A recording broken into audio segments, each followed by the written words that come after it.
ಶರೀರ ಮಧ್ಯದಲ್ಲಿಯೇ ನಾಲಿಗೆ ಇಡಲ್ಪಟ್ಟಿದೆ. ಆದರೆ ಆ ರೀತಿ ಇರ್ತಕ್ಕಂಥ ನಾಲಿಗೆ 6 ಫೀಟ್ ಇರ್ತಕ್ಕಂಥ ನಮ್ಮ ದೇವರು ಕೂಡ ಅದನ್ನು ಶಿಕ್ಷಿಸಲಿಕ್ಕೆ, ದಂಡಿಸಲಿಕ್ಕೆ, ಶಿಕ್ಷೆಗೆ ಪಾತ್ರರಾಗ್ತಕ್ಕಂಥ ಮಾಡ್ತಕ್ಕಂಥ ಒಂದು ಅಂಗವನ್ನು ನಾವು ನೋಡುತ್ತೇವೆ. ಯಾಕೋಬನ ಬರೆದ ಪತ್ರಿಕೆ 3ನೇ ಅಧ್ಯಾಯ 5ನೇ ವಚನ ದಯಮಾಡಿ ಯಾರಾದರೂ ಸತ್ಯವೇದವನ್ನು ತೆಗಿಬಹುದು.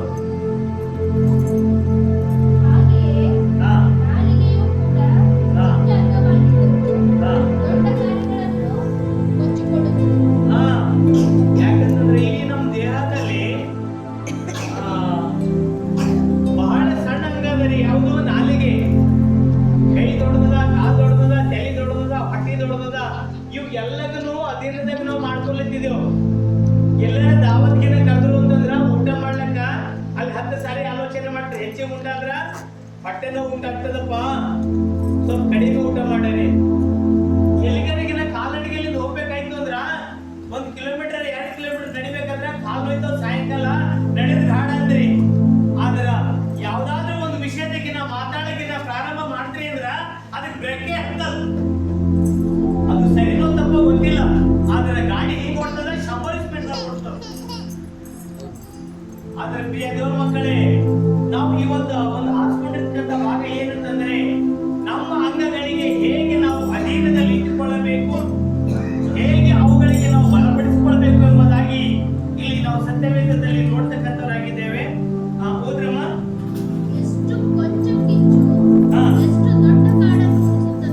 ನೋಡ್ರಿ ಎಷ್ಟು ಪಂಚಕಿಚ್ಚಂದ್ರ ಬೆಂಕಿ ಕಡ್ಡಿ, ಒಂದೇ ಒಂದು ಕಡ್ಡಿಯ ಕಡೆಗೆ ಈಚಿದ್ರಿ ಅಂದ್ರ ಇಡೀ ಕಾಡಂದ್ರೆ ಕಟ್ಟನೆ ಒಂದು ಹೋಗ್ತಾವ. ಒಂದು ಕಡ್ಡೆ ಬಿದ್ದಾಗಿದ್ದು ಒಂದು ಕಡ್ಡಿ ತೆಗೆದು ಕೀಚಿದ್ರೆ ಸಾಕು, ಆ ಒಂದು ಕಡ್ಡ ಸುಡ್ತದ. ಆದ್ರ ಈ ದೇಹದಲ್ಲಿರ್ತಕ್ಕಂಥ ಒಂದೇ ಒಂದು ಅಂಗ ಅಂದ್ರೆ ನಾಲಿಗೆ. ಈ ನಾಲಿಗೆ ಕಾಡ್ತಕ್ಕಂಥ ಒಂದು ಮಾತು ಮನುಷ್ಯನ ಶರೀರಕ್ಕೆ ಪೆಟ್ಟು ಹೊಡಿಸ್ತದ ಅಂತೇಳಿ ಈ ಒಂದು ವಾಕ್ಯದಲ್ಲಿ ನಾವು ನೋಡ್ತಕ್ಕಂಥವರಾಗಿದ್ದೇವೆ. ಆದರೆ ಮತ್ತು ಇದೇ ರೀತಿ 6ನೇ ವಚನ ನೋಡ್ರಿ, ನಾಲಿಗೆ ಅಧರ್ಮ ಲೋಕಕ್ಕೆ ಹೋಯ್ತದ ಅಂತೇಳಿ ನಾವು ನೋಡ್ತಾ ಇದ್ದೇವೆ. ಧರ್ಮವನ್ನು ಬಿಟ್ಟು ಅಧರ್ಮಕ್ಕೆ ಹೋಯ್ತಕ್ಕಂಥದ್ದು ಇದೇ ನಾಲಿಗೆ ಅದ. ಆದರೆ ಧರ್ಮದ ಕಡೆಗೆ ನಡೆಸ್ತಕ್ಕಂಥದ್ದು ಕೂಡ ಇದೇ ನಾಲಿಗೆ ಅದ. ಈ ನಾಲಿಗೆಗೆ ನಾವು ಯಾವತ್ತೂ ನಾವು ಅಧೀನದಲ್ಲಿ ಇಟ್ಕೊಳ್ತೇವೋ, ನಾವು ಅಧೀನದಲ್ಲಿ ಮಾಡಿಕೊಳ್ಳುತ್ತೇವೋ, ಅವಾಗ ನಾವು ದೇವರ ಮಕ್ಕಳಾಗುವ ಅಧಿಕಾರವನ್ನು ನಾವು ಹೊಂದುತ್ತೇವೆ. ಒಂದು ವೇಳೆ ನಾವು ನಾಲಿಗೆಯನ್ನು ಭದ್ರದವರೆಗೆ ಎಳೆದುಕೊಳ್ಳದೆ ಹೋಗಿದರೆ ಆಗತಕ್ಕಂಥ ಅನಾಹುತಗಳನ್ನು ನಾವು ಮುಂದಿನ ಭಾಗದಲ್ಲಿ ನೋಡ್ತಕ್ಕಂಥವರಾಗಿದ್ದೇವೆ. ಇದೇ ಒಂದು ವಚನ 6ನೇ ವಚನ ಹೋದ್ರಮ್ಮ.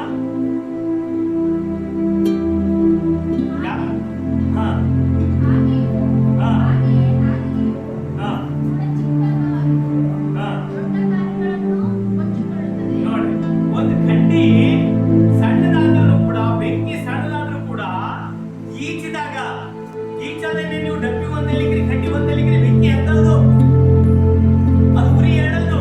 ಉರಿ ಹೇಳ್ಬೇಕಾಯ್ತು ಅಂದ್ರ ಡಬ್ಬಿ ಮತ್ತು ಕಡ್ಡಿ ಎರಡು ತಗೊಂಡು ಈಚಿದಾಗ ಅಂದ್ರೆ ಘರ್ಷಣೆ ಮಾಡಿದಾಗ ಹೇಗೆ ನಿಮ್ಮ ಬೆಂಕಿ ಉತ್ಪತ್ತಿ ಆಗುತ್ತದೋ ಹಾಗೆ ನಮ್ಮ ಹೃದಯದಲ್ಲಿರ್ತಕ್ಕಂಥ ವಂಚಕನು ಬಂದು ನಮ್ಮನ್ನು ಪ್ರವೇಶಿಸಿ ನಮ್ಮ ನಾಲಿಗೆಯಿಂದ ಮಾತುಗಳನ್ನು ಯಾವಾಗ ಹೊರಗೆ ಹಾಕುತ್ತಾನೋ ಅವಾಗಲ್ಲಿ ಏನಾಗ್ತದ, ಒಂದು ಕಿಚ್ಚಿನ ಹಾಗೆ ದ್ವೇಷಗಳನ್ನು ಉತ್ಪತ್ತಿ ಮಾಡುತ್ತದೆ. ಆದರೆ ಸಣ್ಣದಾಗಿರ್ತಕ್ಕಂಥ ನಾಲಿಗೆಯನ್ನು ಕೂಡ ನಾವು ಕಠಿಣಪಡಿಸಬೇಕಾದರೆ, ಉದಾಹರಣೆಗಾಗಿ ನಾವು ನೋಡ್ಬೇಕಾದ್ರೆ ಒಂದು ಕುದುರೆಗೆ, ಆ ಕುದುರೆ ಸವಾರರು ಏನ್ ಮಾಡ್ತಾರಂದ್ರೆ ಆ ಕುದುರೆಗೆ ಬ್ರೇಕ್ ಇರಲ್ಲ, ಬೋರ್ಡ್ ಇರಲ್ಲ, ಕೈ ಇರಲ್ಲ, ಆದ್ರೆ ಅದನ್ನು ಕಂಟ್ರೋಲ್ ಮಾಡೋದು ಬರೀ ಲಗಾಮ್. ಕುದುರೆಗಳನ್ನ ನೋಡಿದ್ರಲ್ಲ ದಯಮಾಡಿ ತಾವೆಲ್ಲರೂ. ಆದ್ರೆ ರಿಯಲಿ ಕುದುರೆ ನೋಡೋದು ನೋಡಲು ಹೋದ್ರು ಬೋರ್ಡಿನಲ್ಲಾದ್ರೂ ಕೂಡ ತಾವು ನೋಡಿರ್ಬೋದು ಅಂತ ನಾನು ನೆನೆಸ್ತೇನೆ. ಆ ಕುದುರೆ ಮೇಲೆ ಕೂತು ಓಡ್ತಕ್ಕಂಥವನು ಕೈಯಲ್ಲಿ ಬರೀ ತೊಗಲಿನ ಒಂದು ಚಾಟಿ ಹಾಕದಂತ ಹಗ್ಗವನ್ನು ಹಿಡಿದುಕೊಂಡು ಚಾಟಿ ಅದಕ್ಕೆ ಎಷ್ಟು ಹೊಡಿದರಷ್ಟು ಓಡ್ತದೆ. ಆದ್ರೆ ಬ್ರೇಕ್ ಹಿಡಿಬೇಕಾದ್ರೆ ಅದಕ್ಕೆ ಕಡಿವಾಣ ಅಂದ್ರೆ ಬಾಯಲ್ಲಿ ಹಾಕಿರ್ತಕ್ಕಂಥ ಕಬ್ಬಿಣ, ಆ ಕುದುರೆಗೆ ಒಂದು ಬಾಯಲ್ಲಿ ಒಂದು ಕಬ್ಬಿಣದ ಲಗಾಮನ್ನು ಹಾಕಿ ಹಿಡಿದಿರುವಾಗ ಅದು ಹತೋಟಿಗೆ ಬರುತ್ತದೆ ಎಂಬುದಾಗಿ ನಾವು ವಾಕ್ಯದಲ್ಲಿ ನೋಡ್ತೇವೆ. ಹೇಗೆ ಅಷ್ಟು ದೊಡ್ಡದಾಗಿರ್ತಕ್ಕಂಥ ಕುದುರೆಯು ಹತೋಟಿಗೆ ತರಬೇಕು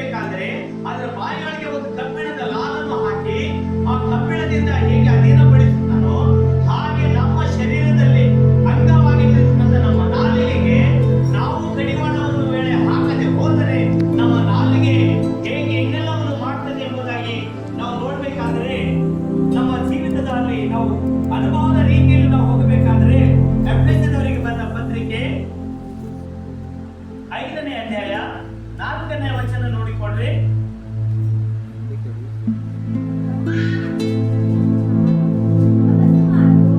ಹೊಲಸು ಮಾತು, ಹುಚ್ಚು ಮಾತು. ಹುಚ್ಚೋದ್ಯ ಮಾತಂದ್ರೆ ಇನ್ನೊಬ್ರಿಗೆ ಪ್ರೊಡಕ್ಷನ್ ಕೊಡ್ತಕ್ಕಂಥ ಮಾತುಗಳು. ಇವು ಬೇಡ. ಯುಕ್ತವಾಗಿವೆ ಅಂದ್ರೆ ಇವು ಮನುಷ್ಯನಿಗೆ ಇಂಥ ಮಾತುಗಳಾಡೋದ್ರಿಂದ ಮನುಷ್ಯನಿಗೆ ಏನಾಗ್ತದೆ, ಮನಸ್ಸಿಗೆ ಹರ್ಟ್ ಆಗಿ ಬಿಡ್ತದೆ ಎಂಬುದಾಗಿ ನಾವು ನೋಡುತ್ತೇವೆ. ಒಬ್ಬ ಮನುಷ್ಯನಿಗೆ ಉತ್ತೇಜನ ಮಾಡೋದು ಇದೇ ನಾಲಿಗೆನ, ಒಬ್ಬ ಮನುಷ್ಯನಿಗೆ ಕಾಲಿಟ್ಟು ಎಳಬೇಕಾಗಿದ್ದು ಇದೇ ನಾಲಿಗೆ. ಪ್ರತಿಯೊಬ್ಬ ವ್ಯಕ್ತಿಗೆ ಅರ್ಥವಾಗಿ ಒಂದು ಕುಟುಂಬದಲ್ಲಿ ಒಬ್ಬ ಯಜಮಾನನು ಆ ಕುಟುಂಬವನ್ನು ಸಂಭಾಳಿಸಿಕೊಂಡು ಹೋಗುತ್ತಿರುವಾಗ ತನ್ನ ಮನೆಯಲ್ಲಿರ್ತಕ್ಕಂಥ ಮಕ್ಕಳು ಅವರು ಒಂದು ಗಟ್ಟಿಯಾದ ಸಹಾಯಕದಿಂದ ತಂದೆಗೆ ಪ್ರೋತ್ಸಾಹವಾಗಿದ್ದರೆ ಆ ಕುಟುಂಬವು ಮೇಲ್ ಬರುತ್ತದೆ. ಆದರೆ ಸಾಯಂಕಾಲದವರೆಗೆ ತನ್ನ ಪತ್ನಿಯಾಗಿರ್ತಕ್ಕಂಥ ಮನೆಯಲ್ಲಿ ಅವನ ಕೆಲಸದಿಂದ ಬಂದಿರುವಾಗ ಅವನನ್ನು ಕಟ ಒಂದು ಕಿರಿಕಿರಿ ಮಾಡುತ್ತಿರುವಾಗ ಆ ಕುಟುಂಬದಲ್ಲಿ ಸಂತೋಷವನ್ನು ಕಾಣಲಾರೆ ಎಂಬುದಾಗಿ ಜ್ಞಾನೋಕ್ತಿಯಲ್ಲಿ ನಾವು ನೋಡುತ್ತೇವೆ.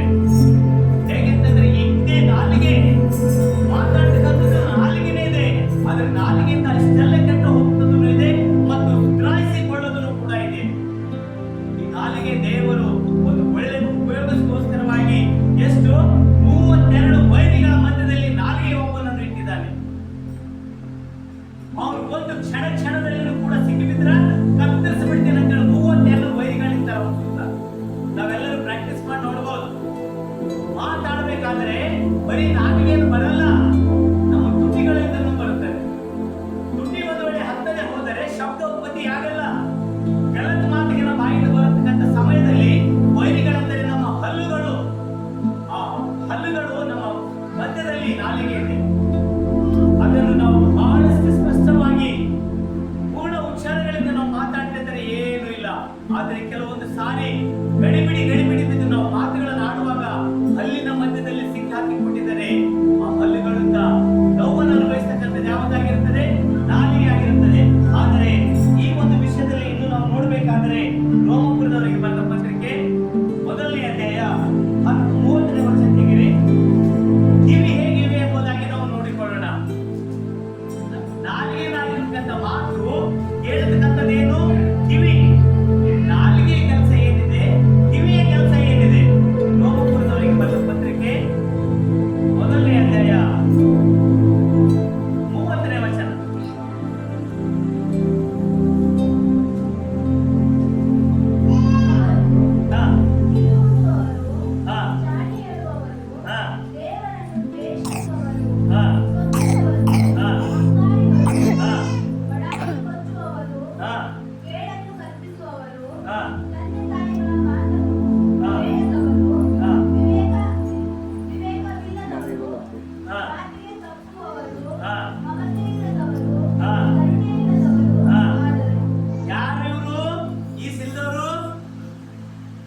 ನಾಲಿಗೆ ತನ್ನ ಅಧೀನದಲ್ಲಿ ಇಲ್ಲದೆ ಹೋದರೆ, ನಾಲಿಗೆಯಿಂದ ಮಾತಾಡತಕ್ಕಂಥ ಶಬ್ದಗಳಿಂದ ಯಾವ್ಯಾವನ್ನು ಉತ್ಪತ್ತಿ ಆಗ್ತದೆ? 30ನೇ ವಚನ ಗೊತ್ತಾಗುವ ಹೇಳಿಮ್ಮ. ಅವರು ಕಿವಿ ಊದುವರು. ಆದರೆ ಮಕ್ಕಳನ್ನಾಗಲಿ ಸ್ನೇಹಿತರನ್ನಾಗಲಿ ಒಂದು ಬಾಂಧವರನ್ನೇ ಆಗಲಿ ಚಾಡಿ ಹೇಳುವುದು ಅನ್ನೋದು ನಮ್ಮ ಬೀದರ್ ಭಾಷೆದ ಬಹಳ ಜಾತಿ ಕೇಳಿದ್ದು. ಕಿವಿ ಊದೋದಂದ್ರೆ ಗೊತ್ತಾಗಲ್ಲಲ್ರಿ? ತಿಳಿತಾರ ಕಿವಿ ಊದೋದಂದ್ರ ಕಚ್ಚೆ ಕಿವಿ ಅಂತಾರ. ಯಾರ ಹೇಳಿದ ಕೇಳಿ ಅನ್ನೋದು ಬೇರೆ, ಪ್ರಾಕ್ಟಿಕಲ್ ಆಗಿ ನೀವು ಕೇಳಿದ ಮೇಲೆ ಹೇಳೋದು ಬೇರೆ. ಒಂದು ಮಾತು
ಹೇಗಿದೆ ಎಂಬುದಾಗಿ ನಾವು ನೋಡೋದಾದರೆ ಇಂಥ ಒಂದು ಅನಾಹುತಗಳಿವೆ. ಇಂಥವುಗಳಿಂದ ನಾವು ಬಚಾವಾಗಿರ್ಬೇಕಾದ್ರೆ, ಇಂಥವುಗಳಿಂದ ನಾವು ಕಿತ್ತಿ ನಡಿಬೇಕಾದ್ರೆ ಇಲ್ಲಿ ಬಹಳ ಬಗೆತಕ್ಕಂಥ ಒಂದು ಉದ್ದೇಶ ಇದೆ ಎಂಬುದಾಗಿ ನೋಡ್ತೇವೆ. ಇನ್ನೊಂದಾಗಿ ಮಾತುಗಳನ್ನು ನಾವು ನೋಡಬೇಕಾದ್ರೆ, ಹುಚ್ಚು ಮಾತುಗಳನ್ನು ನಾವು ವಿಷಯದಲ್ಲಿ ನೋಡಬೇಕಾದ್ರೆ ಎಫೆಸದವರಿಗೆ ಬರೆದ ಪತ್ರಿಕೆ 5ನೇ ಅಧ್ಯಾಯ 4ನೇ ವಚನ ತೆಗೆಯಿರಿ. ಎಫೆಸದವರಿಗೆ ಬರೆದ ಪತ್ರಿಕೆ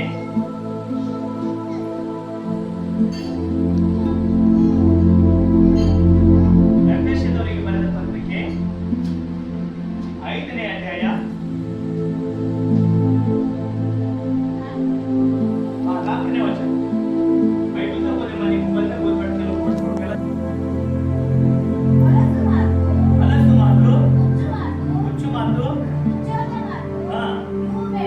ಇವು ಬೇಡ ನೋಡಿ, ಅಲ್ಲೇ ನೋಡಿದೆವು ಆ ಮಾತುಗಳನ್ನ ಆಡ್ತಕ್ಕಂಥವ್ರು ದೇವರಿಗೆ ಯೋಗ್ಯನಿಲ್ಲ ಅಂತೇಳಿ. ಆದ್ರೆ ಇಲ್ಲೇನ್ ಹೇಳ್ತಿದ್ದಾನ, ಇಂಥ ಮಾತುಗಳನ್ನು ನಮ್ಮ ಹೃದಯದಿಂದ ತೆಗೆದು ಬಿಟ್ಟು ನಾವು ಹೇಗೆ ಜೀವಿಸಬೇಕು?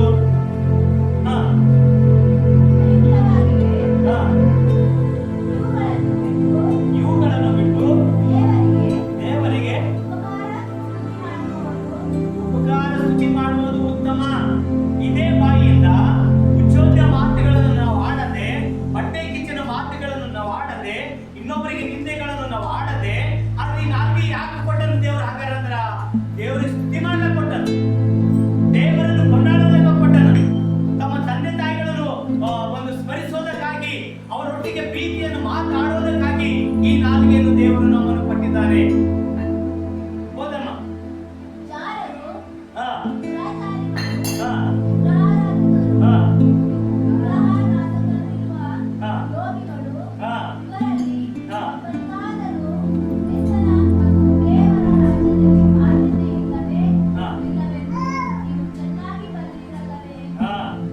ಆದ್ರ ಇಲ್ಲಿ ತನಕ ಈ ಗುಣಗಳಿರ್ತಕ್ಕಂಥವರಿಗೆ ದೇವರ ರಾಜ್ಯತೆ ಇಲ್ಲ ಅಂತ ಹೇಳಿ ತಿಳಿದಿರಿ.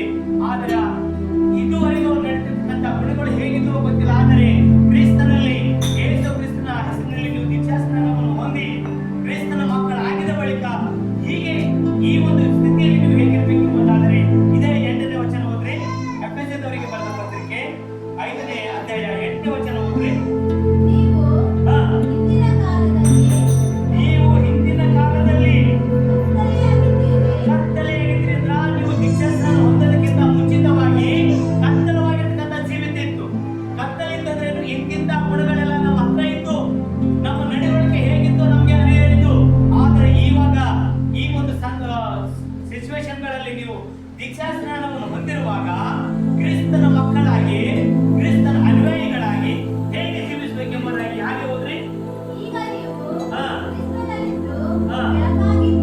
ಏನಾಗಿದ್ರಿ? ಈಗ ಕ್ರಿಸ್ತನಲ್ಲಿದ್ದು ಬೆಳಕಾಗಿದ್ರಿ. ಬೆಳಕಾಗಿದ್ದ ಬಳಿಕ ನಿಮ್ಮಲ್ಲಿ ಕತ್ತಲೆ ಗುಣಗಳು ತೆಗೆಯಲ್ಪಡಬೇಕು. ಆ ಕತ್ತಲೆ ಗುಣಗಳು ನಮ್ಮಲ್ಲಿ ಒಂದು ವೇಳೆ ಇರುವುದಾದರೆ ನಾವು ಕ್ರಿಸ್ತನಲ್ಲಿ ದೀಕ್ಷಾಸ್ನಾನ ಕೂಡ ಹೊಂದಿ ಪ್ರಯೋಜನ ಇಲ್ಲ ಎಂಬುದಾಗಿ ನಾವು ನೋಡುತ್ತೇವೆ. ದೇವರ ಮಕ್ಕಳಾಗಬೇಕಾದರೆ ನಾವು ಬೆಳಕಿನ ಗುಣಗಳನ್ನು ಧರಿಸಿಕೊಂಡಿದ್ದರೆ, ಬೆಳಕಿನವುಗಳನ್ನು ನಾವು ಅಳವಡಿಸಿಕೊಂಡು ನಡೆಯುವುದಾದರೆ ನಾವು ಕ್ರಿಸ್ತನ ಮಕ್ಕಳು ಎಂಬುದಾಗಿ ಇಲ್ಲಿ ನಾವು ಹೆಚ್ಚಳ ಪಡ್ತಕ್ಕಂಥವರಾಗಿದ್ದೇವೆ. ಇನ್ನೊಂದು ವಚನ ಉತ್ತಮ, ಬೆಳಕಿನವರಂತೆ ನಡೆದುಕೊಳ್ಳಿರಿ. ಆದ್ರೆ ನಾವೇನು ಕತ್ತಲವರಾಗಿರ್ಬೇಕಾ? ಏನು ಬೆಳಕಿನವರಾಗಿರ್ಬೇಕಾ? ಏನು ಕ್ರಿಸ್ತನ ಮಕ್ಕಳಾಗಿರ್ಬೇಕಾ? ಏನು ಸೈತಾನನ ಮಕ್ಕಳನ್ನಾಗಿರ್ಬೇಕಾ? ನಾವು ನಿರ್ಧಾರ ಮಾಡಬೇಕಾಗಿದೆ. ನಮ್ಮನ್ನು ಗುರುತಿಸಿಕೊಳ್ಬೇಕಾದರೆ, ಜನಗಳ ಮಧ್ಯದಲ್ಲಿ ನಾವು ಗುರುತಿಸಬೇಕಾದರೆ, ಒಂದು ಮರಗಳನ್ನು ನಾವು ನೋಡಬೇಕಾದರೆ ಅದರ ಕಾಂಡದಿಂದಲೂ ಅದರ ಎಲೆಗಳಿಂದಲೂ ಅದರ ಫಲಗಳಿಂದಲೂ ಕೂಡ ಹಿಡಿತಾರೆ. ಆದರೆ ಮನುಷ್ಯರನ್ನು ಹೇಗೆ ಕೂಡ ಹಿಡಿತಾರೆ ಅಂದರೆ ನಿಮ್ಮ ಕಾರ್ಯಗಳಿಂದಲೂ, ನಿಮ್ಮ ಮಾತಿನ ಶೈಲಿಯಿಂದಲೂ, ನಿಮ್ಮ ನಡವಳಿಕೆಯಿಂದಲೂ ಇವರು ಯಾವ ಎಂಬುದಾಗಿ ಜನಗಳು ಗುರುತಿಸುತ್ತಾರೆ. ಆದರೆ ಕ್ರಿಸ್ತನ ಮಕ್ಕಳು ಯಾವುದೇ ಪಟ್ಟಣದಲ್ಲಿ ಜೀವಿಸಲಿ, ಯಾವುದೇ ಹಳ್ಳಿಯಲ್ಲಿ ಜೀವಿಸಲಿ, ಗ್ರಾಮಾಂತರದಲ್ಲಿ ಇರಲಿ, ಅವನು ನೌಕರಿಯನ್ನೇ ಮಾಡಲಿ, ಅವನು ಕೂಲಿನೇ ಮಾಡಲಿ, ಅವನು ವ್ಯವಹಾರನೇ ಮಾಡಲಿ, ಅವನ ನಾಲಿಗೆ ಭಾಷೆಯಿಂದ, ಅವನ ಮಾತಾಡತಕ್ಕಂಥ ಶೈಲಿಯಿಂದ ಜನರು ನಮ್ಮನ್ನು ಮತ್ತು ನಿಮ್ಮನ್ನು ಗುರುತಿಸಿದಂತವರಾಗಿದ್ದಾರೆ. ಅದಕ್ಕೋಸ್ಕರವಾಗಿ ಪ್ರಿಯ ದೇವರ ಮಕ್ಕಳೇ, ನೀವು ದೇವರ ಮಕ್ಕಳಾಗಿ ನಡೆಯುವುದಾದರೆ ನಿಮ್ಮಲ್ಲಿ ಬೆಳಕಿನ ಸ್ವಭಾವಗಳಿರಬೇಕು. ಆ ಬೆಳಕಿನ ಸ್ವಭಾವಗಳು ಹಾಗೆ ಮುಂದೆ ನೋಡ್ರಿ.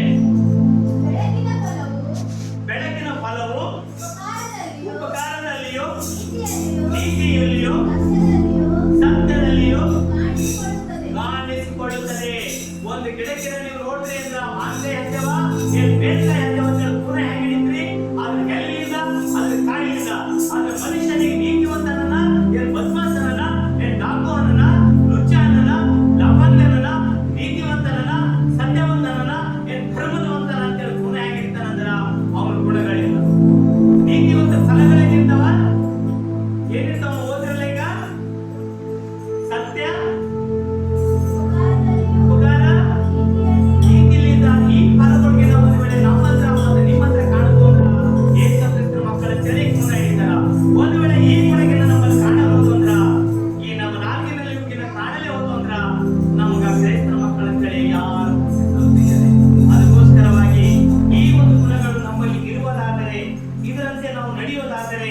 ನಾವು ಕ್ರಿಸ್ತನ ಮಕ್ಕಳಾಗಿದ್ದೇವೆ, ಸಂತರಾಗಿದ್ದೇವೆ.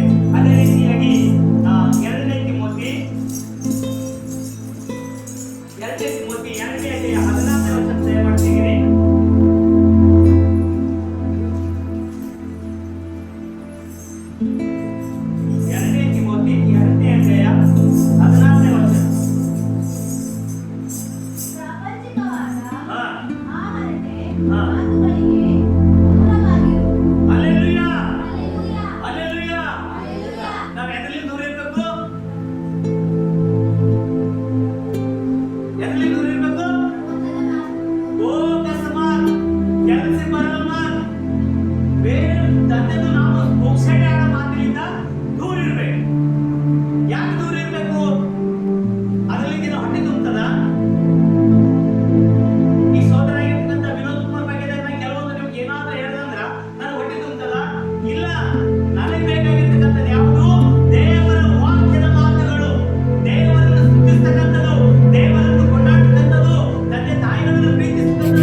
ಜ್ಞಾನೋಕ್ತಿ 10ನೇ ಅಧ್ಯಾಯ 20ನೇ ವಚನ.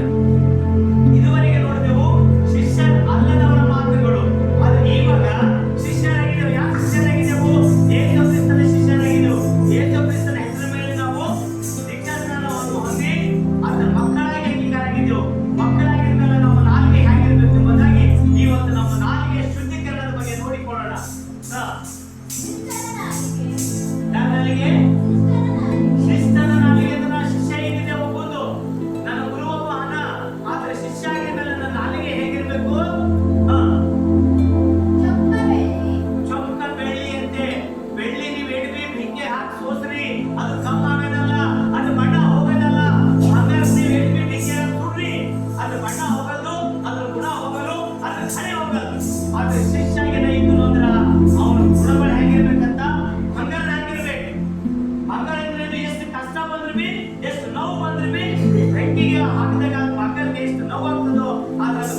ಸ್ಪಷ್ಟವಾಗಿರುವುದಾದರೆ ಅವನು ನಿಜವಾದ ಗುರುವಿನ ಶಿಷ್ಯನೆನಿಸಿಕೊಳ್ಳುವನು.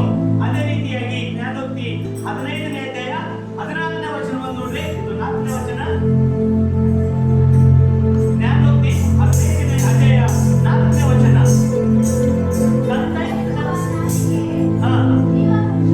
ನೋಡ್ರಿ ಬೇರೆ ಸಂತೈಸುವ ನಾಲಿಗೆ ಅಂದ್ರ ಅನೇಕ ಸಾರಿ ನೀವೆಲ್ಲರೂ ಒಂದು ಕಷ್ಟದಲ್ಲಿರ್ತಕ್ಕಂಥ ಮನುಷ್ಯನ ಬಳಿಗೆ ಹೋಗಿರುವಾಗ, ಆಸ್ಪತ್ರೆಯಲ್ಲಿ ಇರ್ತಕ್ಕಂಥ ಮನುಷ್ಯನ ಬಳಿಗೆ ಹೋಗಿರುವಾಗ ಅಲ್ಲಿ ಮಾತಾಡ್ತಕ್ಕಂಥದ್ದು ಎರಡು ವಿಧವಾಗಿವೆ. ಒಂದು ಸಂತೈಸ್ತಕ್ಕಂಥದ್ದು, ಒಂದು ಅವರಿಗೆ ಬಟ್ಟೆ ಉಳಿಸ್ತಕ್ಕಂಥದ್ದು.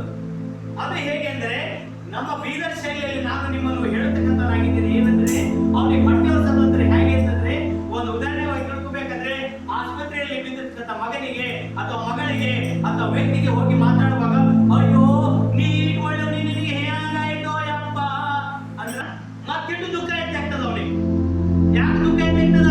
ನಾನು ಹೀಗಾಯ್ತ ತಿಕ್ಕಿನಾಡಂತ ನಾವೇ ಹೇಳ್ಬೇಕೆ ಅಂತೆ. ಆದ್ರೆ ಇದು ಸಂತೈಸ್ತಕ್ಕಂಥ ಮಾತಲ್ಲ, ಅವನಿಗೆ ದೃಢಪಡಿಸ್ತಕ್ಕಂಥ ಮಾತಲ್ಲ. ಅವನಿಗೆ ದೃಢಪಡಿಸ್ಬೇಕಾದ್ರೆ ಹೇಗಂದ್ರೆ, ಅಯ್ಯೋ ಅಪ್ಪ ಅಣ್ಣ ತಮ್ಮ, ಇದು ಕಾಯಿಲೆ ನಿನಗೆ ಬಂದಿಲ್ಲ, ಇದು ರೋಗ ಅಲ್ಲ, ಇದು ಕೆಲವು ಕ್ಷಣಗಳಿಂದ ನಿನಗ ಸತಾಯಿಸ್ಲಿಕ್ಕದ. ಇನ್ನೇನು ದೇವರನ್ನು ವಾಸಿ ಮಾಡಿ ಮತ್ತೆ ನಿನಗೆ ಬಲಿಷ್ಠರಾಗಿ ಮಾಡುತ್ತಾನೆ, ಮತ್ತೆ ನಿನಗೆ ಆರೋಗ್ಯವನ್ನು ದಯಪಾಲಿಸ್ತಾನೆ, ಮತ್ತೆ ನಿನಗೆ ಹುರುಪು ತುಂಬುತ್ತಾನೆ. ಒಂದು ಕೆಲವು ಕ್ಷಣಗಳಿದೆ ಅಂತೇಳಿ ನೀವು ಆತನನ್ನು ಸಂತೈಸುವುದಾದರೆ ಇದು ಅವನಿಗೆ ಬಲವನ್ನು ಕೊಡತಕ್ಕಂತ ಮಾತಾಗಿದೆ. ನಿಮ್ಮ ನಾಲಿಗೆ ಇಂಥ ಮಾತುಗಳನ್ನು ಆಡುವುದಾದರೆ ಇದು ಶಿಷ್ಯನ ಸ್ವಭಾವವನ್ನು ಹೊಂದಿದೆ, ಇದು ಕ್ರೈಸ್ತನ ಸ್ವಭಾವವನ್ನು ಹೊಂದಿರತಕ್ಕಂಥ ನಾಲಿಗೆ ಇದಾಗಿದೆ. ಇದು ಸಂತೈಸ್ತಕ್ಕಂಥ ನಾಲಿಗೆ ಆಗಿದೆ. ಆದರೆ ಸಂತೈಸ್ತಕ್ಕಂಥ ನಾಲಿಗೆ ಕೃಪೆಯನ್ನು ಕೊಡುತ್ತದೆ, ಆ ನಾಲಿಗೆಯಿಂದ ಬಲವನ್ನು ಬರುತ್ತದೆ, ಅದರಿಂದ ಆರೋಗ್ಯವನ್ನು ಸುಧಾರಿಸಿಕೊಳ್ಳುತ್ತಾನೆ. ಮನುಷ್ಯನು ದೇವರ ಕಡೆಗೆ ತಿರುಗಿಕೊಂಡು ಪುನಃ ಒಂದು ಹೊಸ ಜೀವಿತಕ್ಕೆ ಅಲ್ಲಿ ಕಾಲು ಇಡುತ್ತಾನೆ ಎಂಬುದಾಗಿ ನಾವು ನೋಡ್ತಕ್ಕಂಥವರಾಗಿದ್ದೇವೆ. ಒಳ್ಳೆಯ ನಾಲಿಗೆ ಕೀರ್ತನೆ 34ನೇ ಅಧ್ಯಾಯ 13ನೇ ವಚನ ನೋಡಿ. ನಾಲಿಗೆಯಲ್ಲಿರ್ತಕ್ಕಂಥ ವಿಧಗಳು ಹೇಗಿವೆ ಎಂಬುದಾಗಿ ನಾವು ನೋಡ್ತಕ್ಕಂಥವರಾಗಿದ್ದೇವೆ. ಕೀರ್ತನೆ 34ನೇ ಅಧ್ಯಾಯ 13ನೇ ವಚನ ದಯಮಾಡಿ ತೆಗಿರಿ.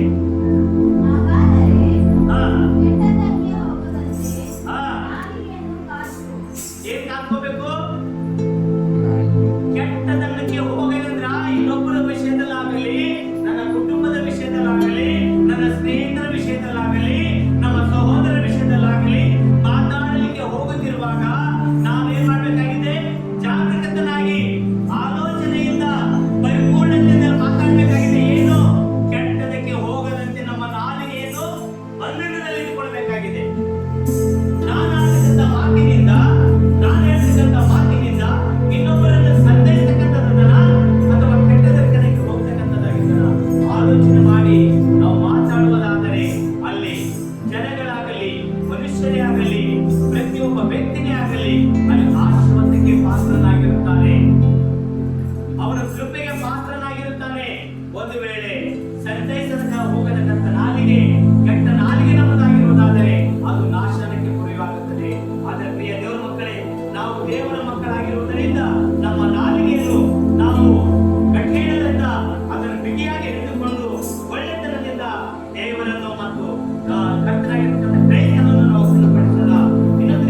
ಕಾರಣ ಏನು? ನಮ್ಮ ಹೃದಯ ಸ್ಥಾಪನೆ ಆಗ್ಬೇಕು, ನಮ್ಮ ಮನಸ್ಸು ಸ್ಥಿರವಾಗಬೇಕು. ಈ ಒಂದು ಗುಡಿ ಕಟ್ಟಬೇಕಾದ್ರೆ ಇದಕ್ಕೆ ಏನೇನ್ ಬೇಕು? ಕಲ್ಲು ಬೇಕು, ಮಣ್ಣು ಬೇಕು, ಸಿಮೆಂಟ್ ಬೇಕು, ಸುಣ್ಣ ಬಣ್ಣ ಎಲ್ಲ ಹಚ್ಚಿದಾಗ, ನೀರು ಹಾಕಿದಾಗ, ಲೈಟ್ ಹಾಕಿದಾಗ ಇದು ದೇವಾಲಯವಾಗಿ ನಿಂತದ್ದು. ಇದು ನಮ್ಗೆ ಆಶ್ರಯ ದುರ್ಗವಾಗಿ ನಿಂತದ್ದು. ಮಳೆಯಿಂದ, ಗಾಳಿಯಿಂದ, ಎಲ್ಲಾದ್ರಿಂದ ನಮ್ಗೆ ಕಾಪಾಡ್ಲಿಕ್ಕಿದಾಗ. ಹಾಗಾದ್ರೆ ಒಂದು ವೇಳೆ ಕಲ್ಲು ಮಣ್ಣು ಸುಣ್ಣ ಬೇರೆ ಬೇರೆ ಮಾಡಿದ್ರ ಈ ದೇವಾಲಯ ನಿಂತಿರೋದು, ಇದು ನಮ್ಗೆ ಆಶ್ರಯ ಇರೋದು. ಆದ್ರೆ ದೇಹ ಅಂತಕ್ಕಂಥ ನಮ್ಮ ಹೃದಯ, ಈ ನಮ್ಮ ಶರೀರ, ಇದಕ್ಕೆ ನಾವು ನೀತಿಯಿಂದ ಒಂದು ವೇಳೆ ದೃಢವಾಗಿ ಬಡಿಸದೆ ಹೋದರೆ, ಈ ನಾಲಿಗೆಗೆ ನಾವು ಬಿಗಿಯಾಗಿ ಹಿಡಿದೇ ಹೋದರೆ, ಈ ನಮ್ಮ ದೇಹಕ್ಕೆಲ್ಲ ಕಟ್ಟಿಟ್ಟ ಬುದ್ಧಿ ಏನು ಅವಮಾನ, ಅಪನಂಬಿಕೆ, ಹೋದಲ್ಲೆಲ್ಲ ನಮಗಿರ್ತಕ್ಕಂಥ ಅಪಜಯಗಳು ಯಾವಾಗ ಬರ್ತಾವಂದ್ರೆ ನಮ್ಮ ನಾಲಿಗೆಯನ್ನು ನಾವು ಬಿಗಿಯಾಗಿ ಹಿಡಿದೇ ಹೋದರೆ ಇವುಗಳು ಬರ್ತವೆ. ಆದರೆ ನಮ್ಮ ನಾಲಿಗೆಯನ್ನು ಜ್ಞಾನದ ಮೂಲಕವಾಗಿ ನಡೆಸೋದಾದರೆ ಅಲ್ಲಿ ನಮಗೇನು ಸಿಗ್ತಕ್ಕಂಥದ್ದಾಗಿದೆ? ಶಾಂತಿ, ಸಮಾಧಾನ, ಸಂತೋಷ, ಪ್ರೀತಿ, ಉತ್ಸಾಹ ಇವುಗಳಿಂದ ತುಂಬಿ ದೇವರು ನಮ್ಮನ್ನು ನಡೆಸತಕ್ಕಂಥದ್ದಾಗಿದ್ದಾರೆ ಪ್ರಿಯರೇ. ಅದಕ್ಕೋಸ್ಕರವಾಗಿ ನಮ್ಮ ನಾಲಿಗೆಗಳಿಂದ ನಾವು ಶುದ್ಧೀಕರಿಸಿ ನಾವು ಕರ್ತನಿಗೆ ಮಹಿಮೆಯ ಮಕ್ಕಳಾಗಿ ಜೀವಿಸುವುದಾದರೆ ಸಕಲ ಆಶೀರ್ವಾದಗಳಿಗೆ ಪಾತ್ರರಾಗಿರ್ತಕ್ಕಂಥ ಮಕ್ಕಳ ನಾವಾಗಿ ಜೀವಿಸೋಣ.